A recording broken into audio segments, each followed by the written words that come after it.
Hello guys, আসসালামু আলাইকুম। আশা করি সকলে ভালো আছেন। তো ভিডিও থাম্বনেল দেখে হয়তো আপনারা বুঝে গেছেন আজকে ভিডিওটা কি নিয়ে হতে চলেছে। এই ভিডিওতে বাংলাদেশের 5জন জনপ্রিয় টিকটকারকে নিয়ে ভিডিওটি হতে চলেছে। তাহলে চলুন ভিডিওটি শুরু করা যাক। তো আমাদের তালিকায় 4 নম্বরে আছে ভয়েস অফ ফারহান। তো ভয়েস অফ ফারহানের বর্তমানে টিকটকে ফলোয়ার সংখ্যা 6 মিলিয়ন। তো বন্ধুরা, আমাদের তালিকায় 3 নম্বরে আছে এলেক্স সবুজ। হ্যাঁ বন্ধুরা, আপনারা ঠিকই শুনেছেন, এলেক্স সবুজ। এলেক্স সবুজের বর্তমানে ফলোয়ার সংখ্যা হচ্ছে 9 মিলিয়ন। এলেক্স সবুজের প্রত্যেকটা ভিডিও ফর ইউতে চলে, তাদের ফ্যান ফলোয়ারের অভাব নেই।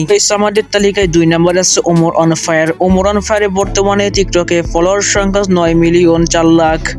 ওমর অন ফায়ারকে নতুন করে চেনাতে হবে না, তাকে সবাই চেনে গাইস। তো গাইস, আমাদের তালিকায় 1 নম্বরে আছে এমদাদুল 10। হ্যাঁ বন্ধুরা, এমদাদুল 10 বর্তমানে ফলোয়ার সংখ্যা 10 মিলিয়ন 3 লাখ। তো বন্ধুরা, আজকে ভিডিওটা এই পর্যন্ত। আশা করি ভিডিওটি সকলে ভালো লেগেছে। তো পরবর্তী ভিডিও নিয়ে ফিরতেছি খুব তাড়াতাড়ি। তো ভিডিওটা সকলে প্লিজ সাবস্ক্রাইব করে রাখেন, চ্যানেল থেকে সকলে লাইক করে দেন একটা করে, আর সকলে একটা করে কমেন্ট করে দেন ওয়াও ভিডিও লিখে। তো আজকে ভিডিও এই পর্যন্তই। সকলে ভালো থাকবেন।